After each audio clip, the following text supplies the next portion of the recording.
പിന്നെ വണ്ടിയുടെ self work ആവുന്നില്ല. അത് നോക്കിയായിരുന്നു.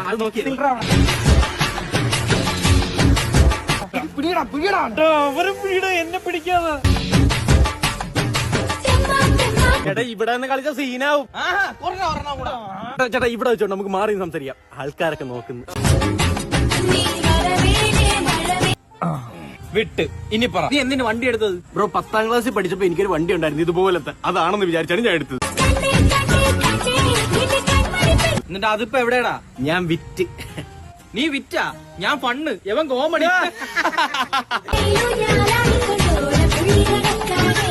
അടിപൊളി ഫൺ. ഞാനൊരു ചായ കുടിച്ചിട്ട് വരാം.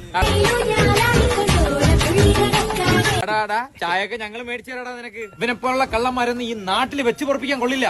എന്നാ പിന്നെ അളിയന്റെ വാപ്പ എടുത്ത് പറഞ്ഞ ഒരു വിസ എടുത്ത് അയച്ചോട്, അവൻ കയറി പോട്ടെ. കള്ളന്റെ ഫ്രണ്ട് വെച്ച് കളിയാക്കാടാ എന്നെ. കളിപ്പിക്കില്ല നിന്നെ. വിസ അടിക്കുകയാണെങ്കിൽ തണുപ്പുള്ള രാജ്യങ്ങൾ നോക്കണേ. ചൂട് എനിക്ക് പറ്റില്ല. അതാ അവന്റെ വിസ ഒരെണ്ണം കൊടുക്കട്ടെ അവന്. എടാ അടിയാ. ഞാൻ കള്ളന്മാരെയൊന്നും അടിക്കാറില്ല.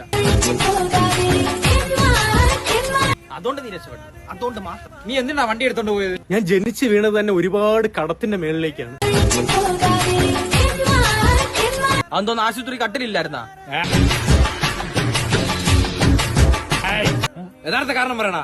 ഓക്കെ, മരിക്കാൻ കിടക്കുന്ന എന്റെ ഉമ്മ മെനങ്ങാന്ന് എന്നോട് പറഞ്ഞൊരു ബർഗർ തിന്നണോന്ന്. അതിനാണ് ഞാൻ വണ്ടി എടുത്തത്. 1 ലക്ഷം രൂപയുടെ വണ്ടി കൊണ്ട് വിറ്റിട്ട് നീ അമ്മൂമ്മക്ക് പിക്കപ്പിൽ ബർഗർ കൊണ്ട് തള്ളി കൊടുക്കാൻ പോണോ? ബർഗർ കൊണ്ട് അടിച്ച് നിന്റെയൊക്കെ കവാളം ഞാൻ തിരിച്ചോളാം. ഇവിടെ കള്ളന്മാരാകുമ്പോ മോട്ടിക്കും. വിവരമല്ലേടാ നിനക്കൊക്കെ.